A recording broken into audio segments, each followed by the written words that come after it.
I don't know, like hanging out, like trying to get outside. The weather's been getting a little better.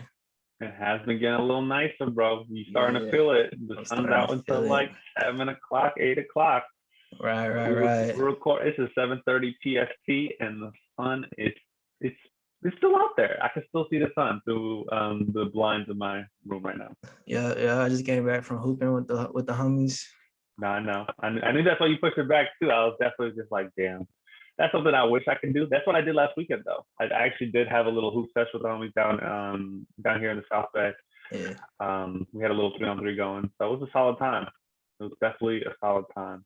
yeah, it's cool, but like I don't know, I miss going to like an actual open gym and like seeing people you don't know and beating them. Yes, bro, that Like, competitive spirit where it's like right, in your head you can say "fuck you" because I don't know you, and then just right, start right, dogging right, niggas. Yeah, it's like right, it's the same right. It's feeling, bro. like, yeah, it's like because I like to talk shit, so like Absolutely. you can only really say so much to like people you see a lot. Yeah, exactly. Man, you can only do like a little smirk here, a little sly comment there. But after a certain point, bro, it's a little over the line with people you like play with consistently all the time. It's the same group. Yeah, I'm totally with you there. I'm totally with you there. It's a little bit less competitive. mm, for sure. Let's get into it, man. This is mostly bullshitting. Today is just me and Solomon. Mike had a prior engagement, so we'll definitely tap in with him next week. Um, so yeah, I mean, just a background. We had a an episode that we wanted to drop today, but last night I was thinking about it, and it was just like this is not really something that I really want to like talk about or promote with everything else that's going on. It just seems kind of inappropriate, and so we felt that it was necessary to talk about just the situation that's going on in Minnesota, and just breaking down, what happened, why is this keep happening, and what can we do? What are some reasonable solutions to this issue that we're just people. So like we know that this issue is bigger than any one single one of us. So how can we come together and get things done? So I want to start with you, Solomon, because you're the best at like writing down like the situation and like Yeah, for how things sure. I went got down. you. So I want to start Yeah. with you. What happened, man? So for me, I actually did not see the video itself. I only took accounts from like the mother, kind of just going over the because at this point I have a very hard time kind of seeing the videos that are kind of brought up a little too often. But from my knowledge and my understanding of the events that occurred, Daunte Wright was a 20-year-old man who had a 2-year-old son. He was loved by many and all. He was pulled over for apparently having air fresheners in his rearview mirror. What occurred next was a female officer who had 26 years on the job was doing a training run with one of her junior officers. And when they decided to ask for this, or when they ran the plates, I believe, I think it was noted that there was an outstanding warrant for a missed court date for a misdemeanor. At that point, the police officers went to the car. They requested Daunte to get out of the car. At this time, I think Daunte was on the phone with his mother, who had noted that I think he knew there was going to be some questions because on his end, he didn't have his insurance with him at the time. And so he was on the phone with his mother, and his mother said, "You can just stay on the phone with me. I can kind of explain the situation to the officers." His girlfriend was in the passenger seat. And so I believe at this time there was a scuffle that ensued. Again, I didn't see the video, so I don't know actually how it went down. I believe there was a moment where he stepped out of the car. There was a struggle. He got back in the car. The senior officer, who was the training officer, stated that she had a taser in her hand, when in actuality it was a gun. And so a couple moments go by, and she does shoot the gun. connecting with his abdomen. I think at this time the car just drove off a couple blocks, hits a pole. I think he was later pronounced dead that night. And since then, I think it was Minneapolis has been up in roars. They've been protesting on the streets. They've been trying to find some way to have their voices heard, to bring light to a very, very dim, dark situation that has been pretty exemplary of what has been occurring within the past years of America, as well as what has been occurring behind the scenes in the history of America. And so that's kind of where I'll leave it at in terms of describing the events. It's a very disheartening story to hear, a story that happens a little too often, a story that does not show any sense of accountability. At all times, it becomes less about human connection, human empathy. It just becomes more of a political event, which is very unfortunate. There's that at this point, we know that that senior officer was the head of the police union for her local branch. She, as well as the police chief, have resigned. I believe that police chief actually might have resigned in solidarity with her. I'm not sure.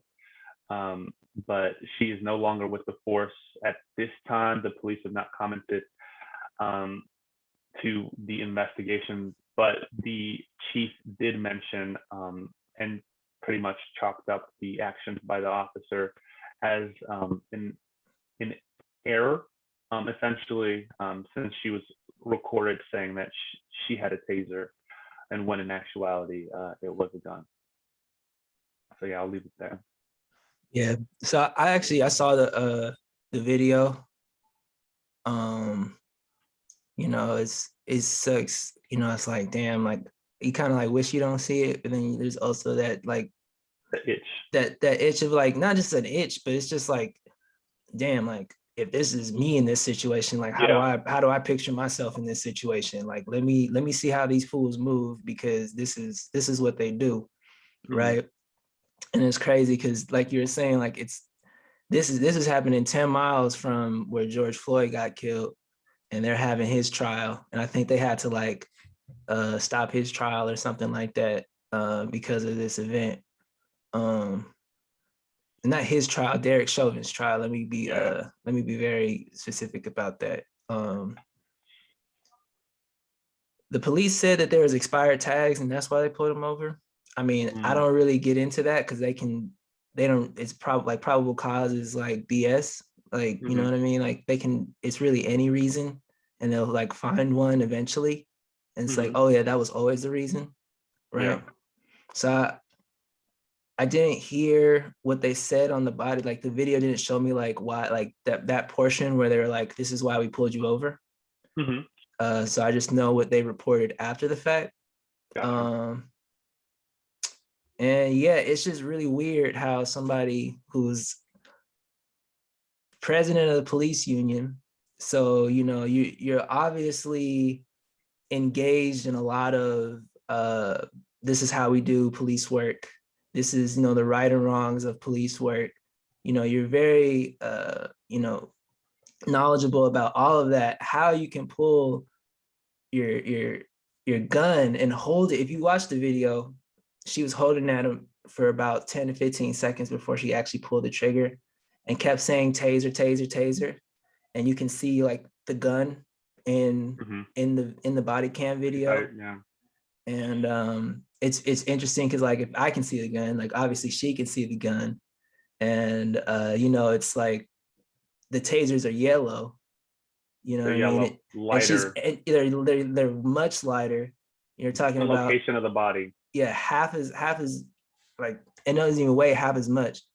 And it's just weird. Like it reminds me a lot of the Oscar Grant situation with Officer Meserly who killed him. And that was a little bit like he went to jail, you know, for manslaughter for like 2 years. So I feel like that's like a precedent probably that's going to be in this case, because they're like, yeah, like you should have known better. Like you're a police officer, right? At the end of the day. And for her to hold it at him for that long, like with the Mesley situation, he kind of just pulled and drew, Yeah. didn't say anything. But for her situation, she was holding it on him and kept saying the wrong word. Right. Yeah. So a lot of people now are looking at this, and I saw a video with Matt Barnes, and he was like, this is kind of like one of like the sneaky tricks that you do to get away with things. Like, you know how like like you'll pull on somebody's jersey, or you'll put your knee in their thigh when you're trying to box them out. You know, little things like that. It seems like she knew exactly what she was doing, and she was sort of doing it purposefully, because I don't know how you can make that mistake. Yeah, I honestly, I totally agree with you there. And so just add on to that, this is an officer that is considered someone who's fit enough to train other officers. Exactly, that's what I mean. To carry out their policely duties as expected. And so when you are saying that, as like prior to that day, she was considered an established trainer to help police officers get a better understanding of what it means to be police. And so if this is shown, I think there's a lot of leeway to like an understanding by all the police recruits, police cadets in their first and second year to see, wow, there is a sort of like power structure here. There's a way to kind of like, I think the fact that she is, I mean, it's hard. It's like you can't even fathom. Like you can't have 25 years on the police force and say that this was an accident, an incident that wouldn't normally happen, because this is their lives at stake. 25 years on the force should be enough reason to explain that. But at this point, it seems like there's going to be that, like that. I think that's where the conflict will be drawn. Like police officers still to this day only need about 16 weeks of training before they are licensed to carry and operate a weapon of deadly use. And to be trained by someone who is pretty much on the hook for murder is just a very indicative, like it just shows a really good reflection of where we're at as a police state, because it's just wild. And I want to address all those idiots who like you'll see like posts about this, and you'll see a lot of idiots say, oh, well, he shouldn't have ran, or he shouldn't have resisted. Mm-hmm. So you're saying to me that he felt his life was in danger, so he couldn't act accordingly, but since she felt her life was in danger, she could. Yeah, it's crazy. It's because isn't that crazy? The rationale is here, like you're saying the trained police officer, the one who is carrying deadly force, should be the one who it's more acceptable to have that, what is it, an adrenaline rush? Or is right, it it's more blindness of rage to what? It's more acceptable for an adult professional than a child, a teenager, a young man, someone who's just starting out life, who doesn't have any life experience. Like that doesn't make any sense. Mm-hmm. Like you're expecting a 20-year-old to be more mature than a 25-year-old veteran in the police. 25 than a years seasoned officer. So it's like, what are you really asking? Yeah, there is no real question. It's just meant to frame it in a way where there can be a debate, because at this point you really have to twist your words, pretty much your mind. Anybody who says you shouldn't have ran, I say, like, you sound like a wannabe slave catcher, bro. Anybody who says you can't defend yourself, or you can't run, or you can't look out for yourself, I'm like, you don't even think that I'm on the same level as you. You don't even think that we're like human then, if you don't think I can run or protect myself. Yeah. Like, I don't even have that right. Which is nuts. Isn't that crazy? It's really like it. Isn't We that- should like I honestly, until we have been judged by someone who is in that position, which is a judge, we should have the right to life. we We should have should the right have to the right life. to breathe. We should have the right to ask a question to someone who is meant to serve and protect and maintain the peace. But Right. it's very, very, very evident at this point that peace is not what's intended to be kept.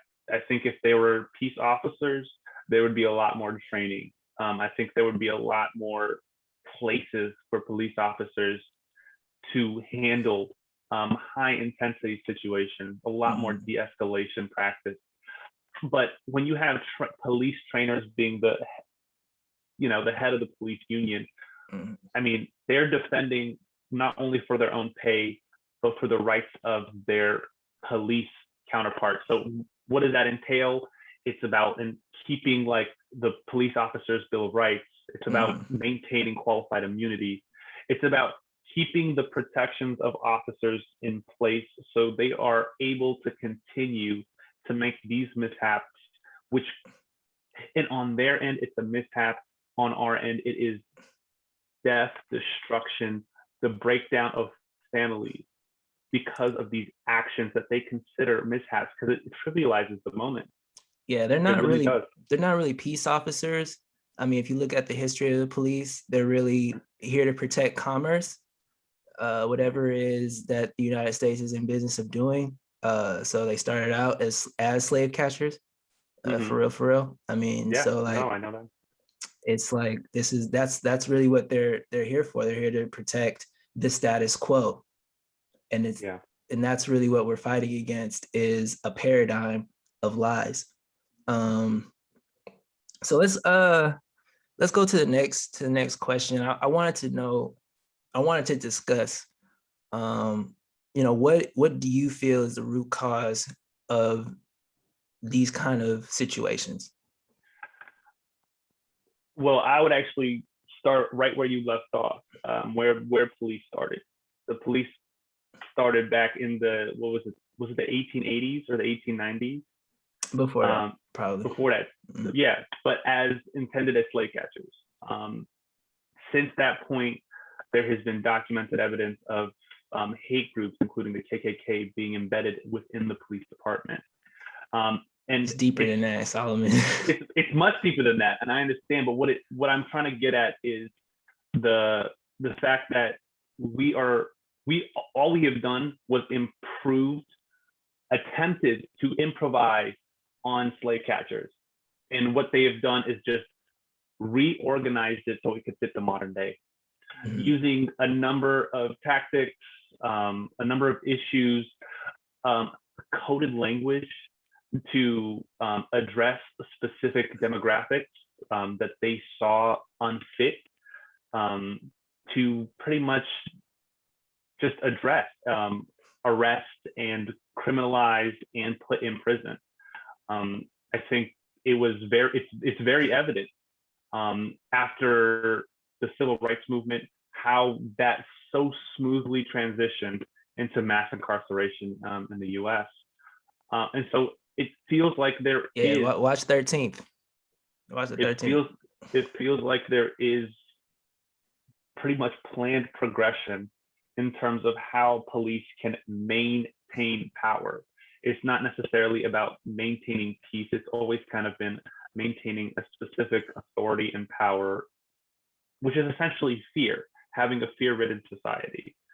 Um, Why are they and so, afraid, in your opinion? well, in my opinion, I believe it's just they may be looking at their own sins. I think I think deep down within the police force, I think there is an understanding of what has been done to minorities throughout this nation over the course Mhm. of history. I believe there is a deep down genuine fear that if there was to be a shift in the balance between those who between Caucasian people and the ethnic minority of America currently, that there is some fear that our people will do the same to them. I believe that is their fear in their head. I think it's their fear because that's what they would do in the same situation. Exactly, That's what they've been exactly. doing. That's what, like, Yeah. anytime we got, people mess with us, we slit their throats. Like, Hmm. so it's like anytime people got in our way, like we slit their throats. So like they're using it in their perspective and they're like kind of confused as to why like we're not, or Yeah. I guess maybe we have in the past and they sort of um douse those fires, so to speak. Like I was really into that movie Judas and the Black Messiah, Hmm. um, because it really showed like what we can do if we were organized. Um, I mean, we just kind of brushed over the root cause. We know what the root cause is. They're scared. They're fragile. They know that they know that what they did was messed up. They have like a feeling of guilt. But I'm really not really happy with the responses sometimes. I don't like the protesting personally. I watched that Yeah. movie Judas and the Black Messiah, and one thing I noticed is like they're not protesting. They have rallies and events, which are marketing for programs. Hmm. That, in my opinion, is more valuable and more impactful. Instead of having a protest, find someone who's well spoken to write a speech, to deliver a message to a widespread audience. Those things are important. Like Martin Luther King, Malcolm X. Yeah, they, like, I guess you could say they protested, but they were boycotting things. Like they were like, that was an actual program. Hmm. That was a movement that had a real end goal. Like a lot of these protests don't have an end goal. They're just outside, Yeah. and they're Well, and I what get I it, would you're say to that, upset. I was just gonna, sorry for cutting you off real No, quick. it's good. It's What I good. would say to that is just, I believe it comes out of like a place of frustration, a place of exhaustion. Mm-hmm. Because like, to this narrative, which is, a true narrative, but what has been unfolding in front of us has been pretty much as frequent as mass shootings in America, Mm-hmm. in terms of like, it is consistent. We are not surprised anymore. This occurs at such a frequent rate. I believe this is kind of like a cry for help. This is just for people to allow themselves to see themselves support, Mm-hmm. even if there isn't a direct plan associated with it. I think it's just meant to show support for the family, show protest to pretty much the actions of the police department, so they have an understanding that they can look, 50,000 people, 50,000 people in the eyes and say like, maybe there's a chance that change can happen. I personally don't think it will, Yeah. but I do believe that everybody kind of has their own feelings to the situation, and I think like in the environment that we live in today, where everybody has a good idea of what's going on, it's just kind of the way to express. Okay. So I'm gonna get into like some conspiracy theory kind of stuff. Um, in my opinion, we're dealing with Masons who know how to manipulate people in society. That is like they attain knowledge in order to do that, of social sciences. We saw last year that there were actual police officers destroying neighborhoods that were acting as protesters. Yeah. Like this is documented.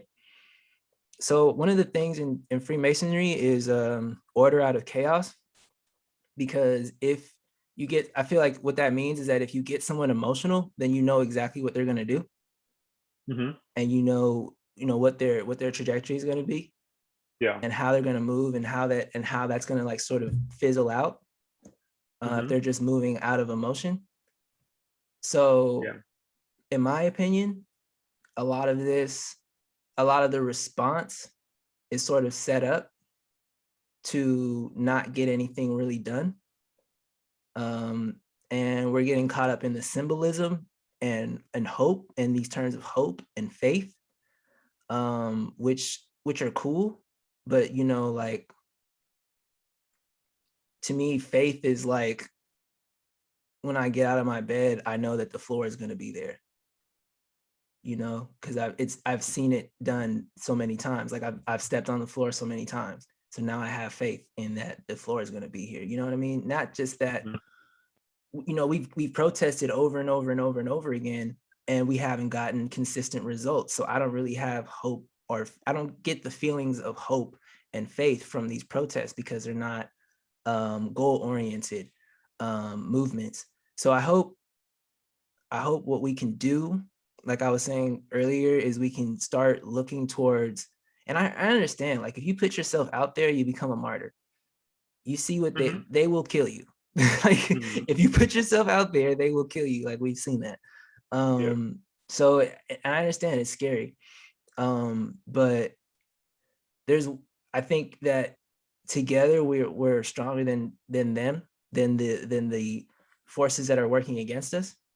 Mhm. um you know, I don't want to say it's like any specific race, because I was telling you earlier, like you're talking about the KKK, I was like it's deeper than that. Mhm. It's not just like any particular race, it's just people who are who want to continue a paradigm of lies because that's what keeps them in power and control.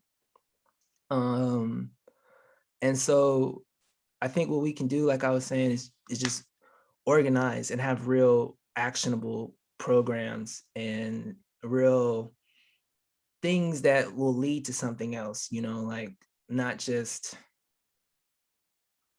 like if we organize like a training program, or like a a police stop program where we're able to immediately get in contact with a whole bunch of people. Hey, the police are stopping me right now, like look out. Like, so like Mhm. if you got like a notification on your phone, like somebody's being stopped by the police over here, like look out, because they, you know, something shady might go on, right? Yeah. Yeah. Just something as simple as that. And we can utilize technology in so many ways. And I implore people to become more adept in technology and how to code and how to create programs on the computer, because Mhm. this is what can, I think, liberate us in so many different ways. Um, Especially now that, you know, money is digital. So Yeah. like, and untraceable, like that's a whole nother level. So like, yeah, I hope we can work on something like that. Yeah, I do too. I think there are a lot of local organizations that do attempt to address Mm-hmm. kind of some of these factors. I just don't think that they're put in the limelight that often. I think what Mm-hmm. we do see in days like these is like we have political activists that are almost IG celebrities in terms of they kind of do talk shows. They'll do kind of like speeches here and there to motivate the people, but they're more nationwide activists that we have. They're not necessarily um, a group of people that are working in individual cities that are working as like a like in a collaborative way, to Mm-hmm. my knowledge. Or if they are, it may not be as big as the protests were. I just kind of it's what I see through my Instagram feed on a day to day. I don't really um, to be perfectly honest, do my part to try to find these local organizations and try to assist them because it's kind of out of my like daily routine. Yeah, like are they really activists? Like if it's just something that comes up on your feed, to me, that's entertainment. Pretty much, Like it's that's not even yeah. really activism. You're not doing anything. I still do think it's important to gain awareness. I still think there is Mhm. importance in awareness. I would say that um, only keeping your activism just to social media may be considered a little bit light on the legwork in terms of what you need to do to address what we need to address to kind of progress as like a people.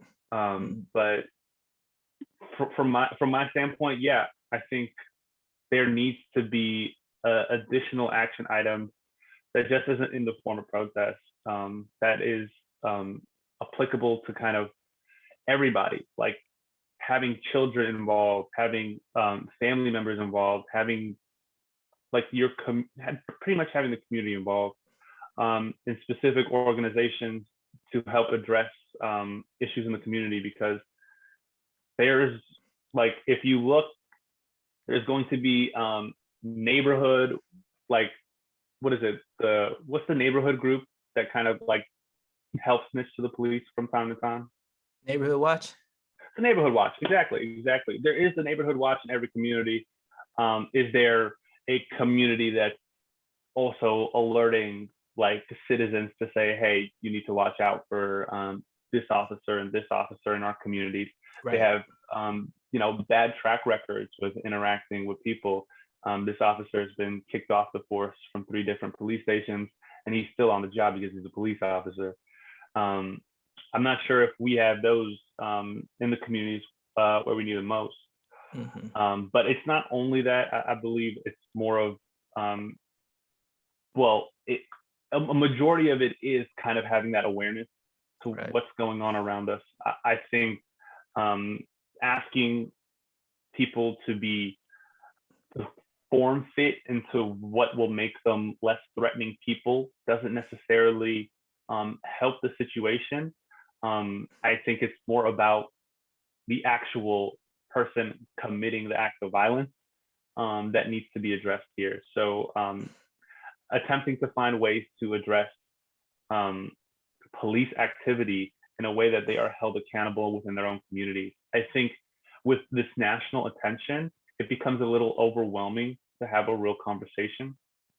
That's what we've been saying since forever, bro. Since like Emmett Till, like national attention. You know what I mean? I mean, Emmett Till is important because I think that really did jumpstart the civil rights movement.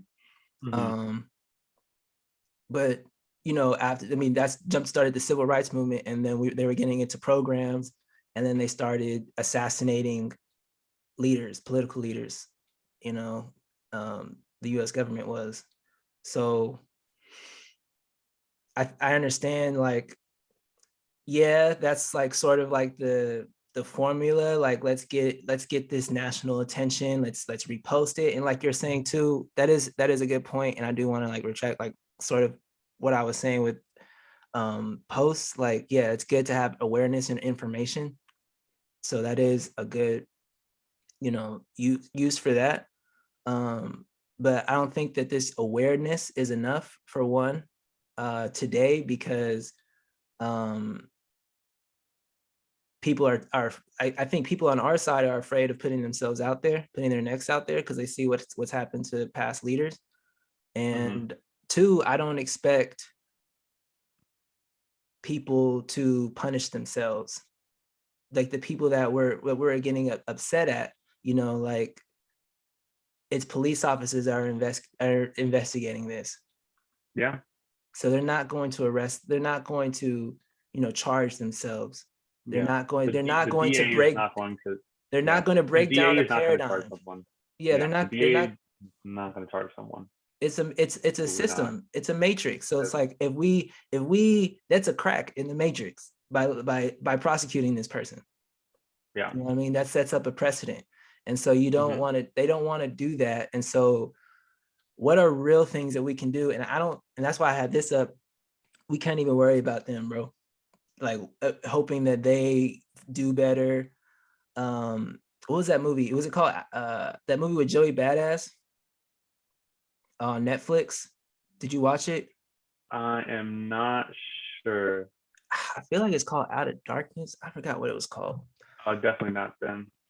I don't think it's called Out of Darkness, but Out of Darkness is it's a documentary that everyone should watch, by Amadeus Christ. I was gonna say though that Joey Badass movie, it's a weird movie where he keeps waking up to the same day, and every time he goes outside, a police officer finds a reason to kill him. But it's a different reason every time. It's a different reason every time, and it sort of like mirrors like the same things that have been happening recently with a lot of black men, like just stupid reasons like cigarettes and like, where are you going, and just random stuff like, let me see what's in your bag type stuff. That's actually kind of crazy. Right. And so at the end, he tells the officer, like, yo, like, we keep having the same thing over and over again. And like, I just want to go home. And so the officer is like, all right, bro, like, you're right. Like, this is kind of crazy. Cause he kept pointing out stuff that kept happening. Like, that lady across the street's gonna do this, and that dude's over there is gonna do that, right? Because he So knows exactly what's going to, it's like it's Groundhog Day. It's like a really it's messed up version of Groundhog Day. exactly, it's a Groundhog Day sort of kind of movie, Yeah. time loop. And so the officer What eventually happened? takes him home. Do you want to spoil it for the listeners, or Yeah, because fuck that movie, bro. There's only okay, one where run redeemable. it, run it, There's only one run it, redeemable quality of that movie. right? That the officer, he comes out and he's about to finally get inside his house, and he like starts clapping, and he's like, and Joey Badass turns around, I was like, why are you clapping? He's like, man, you almost really got me. I was really feeling some type of way, but you really thought I was gonna let you live after all this time? Like, I've been knowing what's going on, and shoots him again. Yeah. And so Joey Badass wakes up again, and he's like, damn, like, I don't really have like no way out. But he walked outside and he's like, you know what? I'm gonna figure it out. Like, fuck, like, laying down and just accepting this. I'm gonna figure this shit out. And I thought that was really cool. But the most redeemed, like, the most impactful thing to me is that police officer, this system is not redeemable. There is no kumbaya moment at the end No, of this we're shit. not. That's what I'm saying. Like, if we're expecting a kumbaya moment with the people who are oppressing us, it's not going to happen. It's not going to happen. It's a fantasy. It's make believe. You know what I'm saying? We need to focus on us, and we need to focus on improving ourselves, and other people will catch up. Still have to live with us They'll have to live with it. If one we're way or not, another. if we're too worried about, like, there's little things that we can do. There are programs, like we saw with the Black Panther movie, they were giving out free lunch. There's a program out here in Oakland where I live, and they were giving out free produce last weekend, to different. Yeah, it's really, really dope. I think the program is called CRC. If everyone's interested in looking it up, or supporting them. So yeah, just doing little things like that, just to better ourselves, I think is way more impactful than protesting, than trying to appeal to someone's better reason, or whatever that term is. It's like, there's no redeeming. Like, these people are guilty and afraid. There's no redemption. It's like Star Wars. Darth Vader can't live. Kylo Ren can't live. They done too much dirt. You know what I'm saying? I get it. Yeah, They I can't get that. live. I get They that. can't live at the end of the movie. I see that. For me, I think that it always can start at a micro level. I think we're seeing a lot of the. I think we're seeing a lot of the issues in terms of kind of like the social issues, the race issues on a national level. Yeah. And we don't really see it on a local, local city by city level. Yep. And I think that's the easiest way to break it down is by the smallest building blocks, like actually replacing Did you see brick Asian by people brick. protesting, Solomon? That's another thing. Yeah, I did. I personally did, Brandon. Where? I personally, um, with me, in the streets, and like I grew up in Fremont. Fremont is predominantly No, no, Asian. no, no, no, no. I'm talking about, so there was a thing with Asian violence, and Joe Biden just signed a grant to get, police training for, or not, it was like some type of training or assistance to people who are affected by domestic violence, who have language barriers. I don't think it was police training. It was like some sort of assistance to people who are the victims of domestic of violence, who have language barriers. The Asian, like, did you see any protests for the elderly Asian people that were being assaulted? Were there Not any protests, protests? like, well, actually, I believe there might have been some in Chinatown, San Francisco. Okay, I haven't been aware of any. Like, shit happens out here in Oakland. I didn't see any protests, hear about any protests, but shit got done. That is my example. That is all I have to say. I get that. That's all I have I to say get about that. that. I mean, I think And it that got done like quick. Yeah, that is pretty quick. But like the thing is, I feel like there have been other types of bills passed in situations that have occurred like this for similar situations where police officers have gunned down black men in terms of like training, like updated training facilities or like programs where what would end up just happening is that the police would just be funded to train police officers. But even though that wouldn't necessarily improve anything, they were just getting more funding Funding for to what though? You get it. It's just X. You get just X amount of literally, dollars for they're X. literally a police shooting triggers taxpayer dollars to get paid in restitution to the family of the deceased. And then it turns into a law that gets passed to get more tax dollars funded into the police, where they'll have trainers like the one who killed Daunte Wright to train other police officers in correct ways So this isn't to working. address. That's just my point. This isn't working. Yeah, you're correct in that assumption. And it, like for me, the way I see actual change is you need to break it down at the individual police levels. There's been situations where, and I know in my personal hometown of like Fremont, there was a situation where they wanted to collect the archives and files. And I think magically, I think a year of the most critical time, like that was in question, was no longer there. And so it's more about like addressing the system, the organization. And I think that has to start with community leaders. Um, I really believe that there is power in talking and talking to people in terms of how we address things. I believe there's power in taking positions to take action and address things, because if you're on the outside looking in, you'll pretty much be looked at as an outsider. But that is how the change will need to happen. There will be outsiders that need to make change. There will need to be people who kind of make their way into positions of power and change from within. I don't think there's going to be any real plan. I think it's kind of up to the individual person to say, hey, I believe there's something wrong. I believe I can contribute to making this better. How can I do this from my set, from where I'm standing? Like, can I reach out to my local councilman?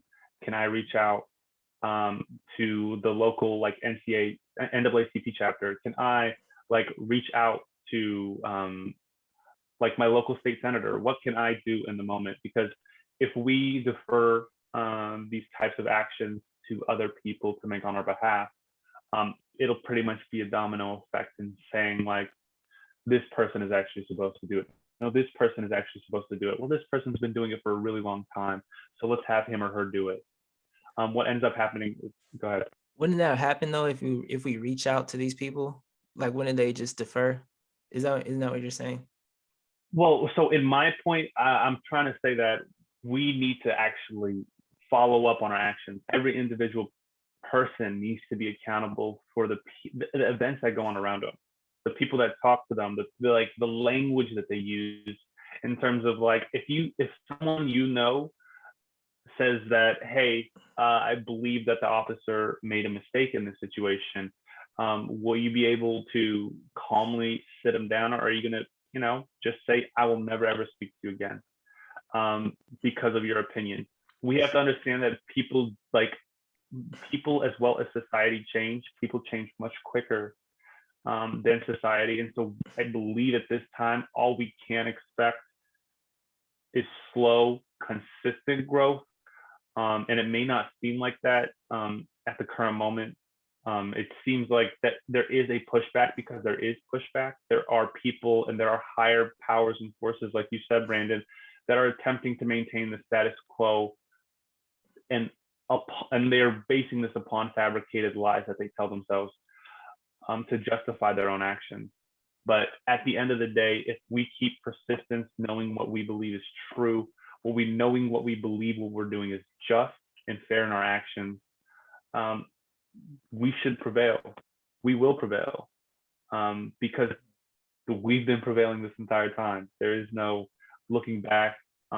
It's all about our future and the future of our kids, our grandkids. Because I honestly believe the next 15 to 20 years will be very indicative of how life will kind of go on, like for a while, because we're reaching a tipping point where we have all the information. We are basing things off of data points. Like there's only an extent where you can manipulate data, to say that this doesn't necessarily show a clear trend. But the humanity of it, there's videos to these data points. There's human emotions attached. There's families being broken apart.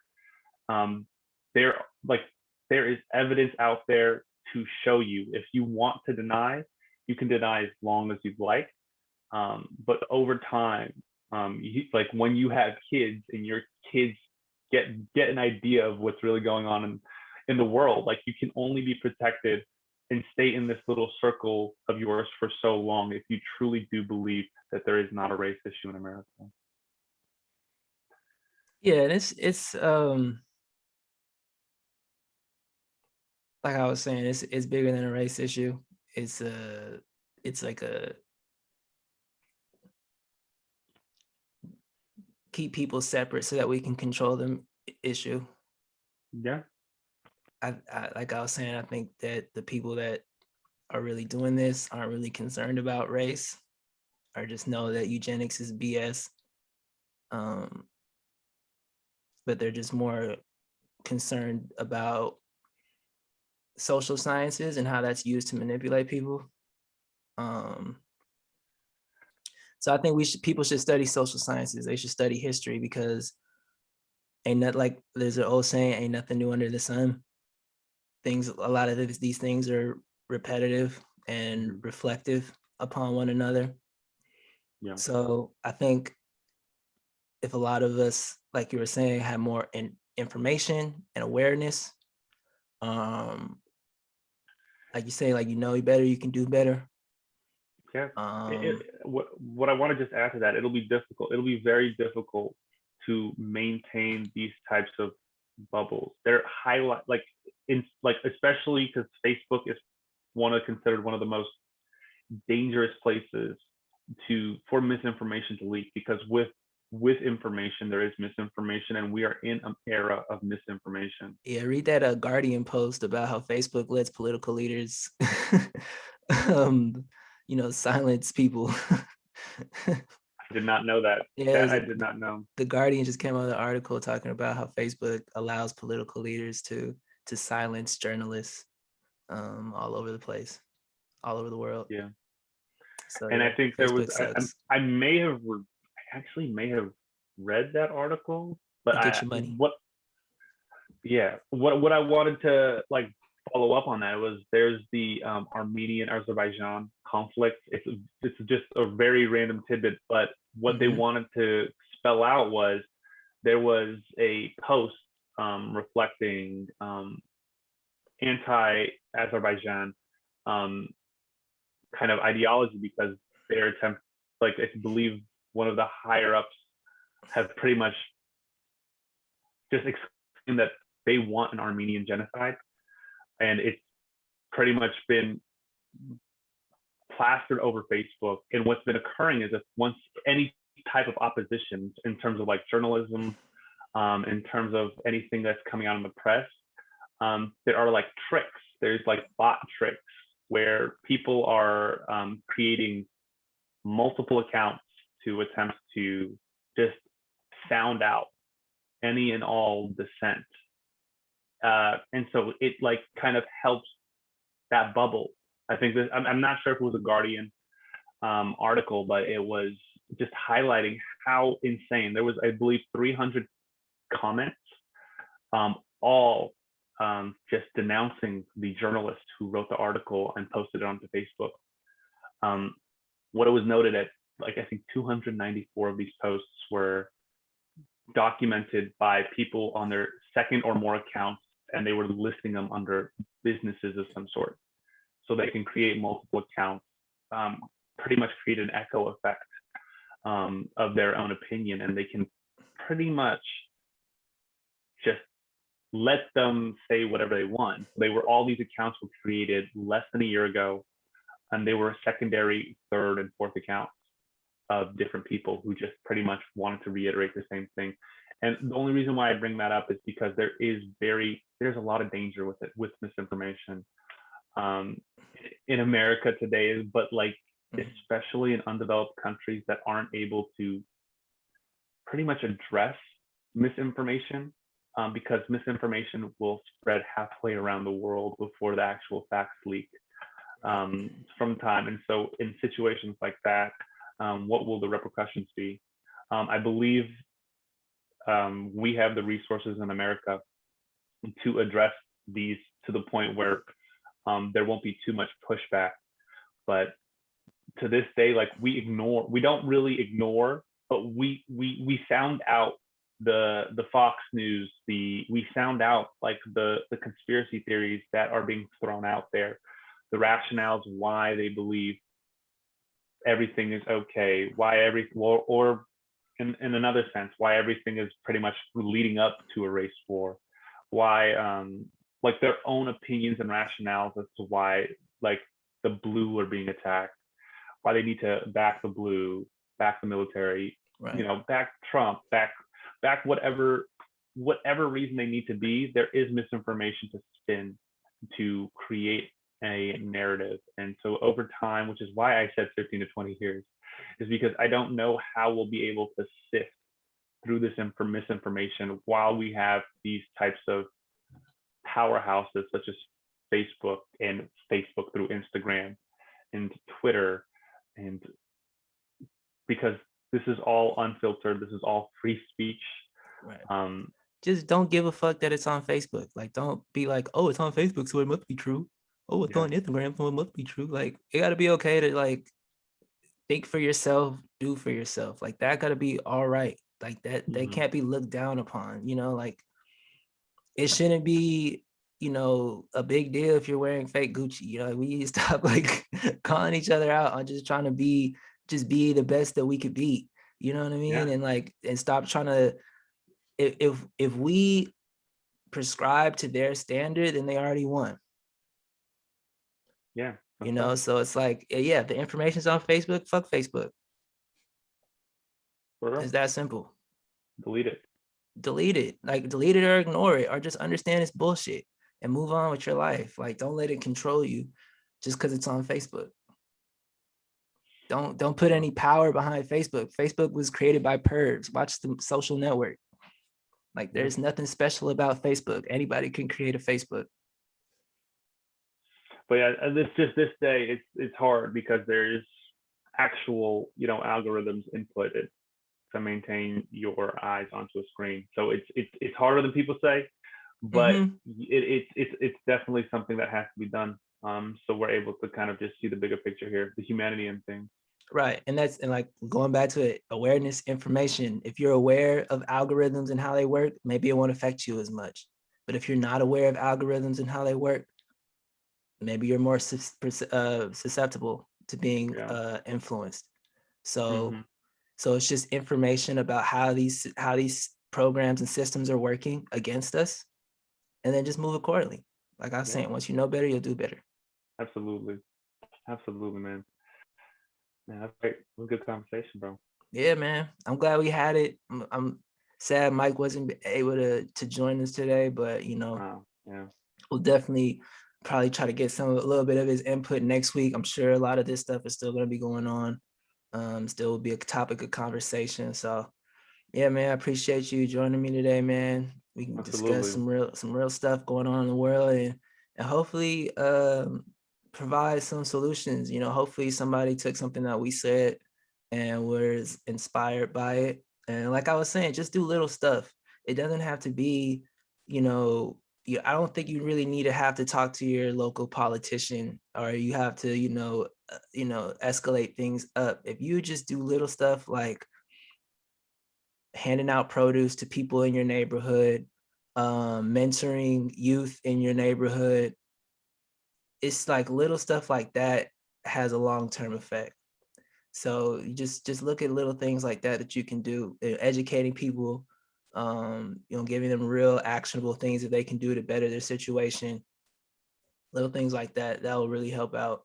Yeah, I hope we can start getting more programs and people aware of these programs, so that they can really help out their communities. Yeah, I love that. Awesome.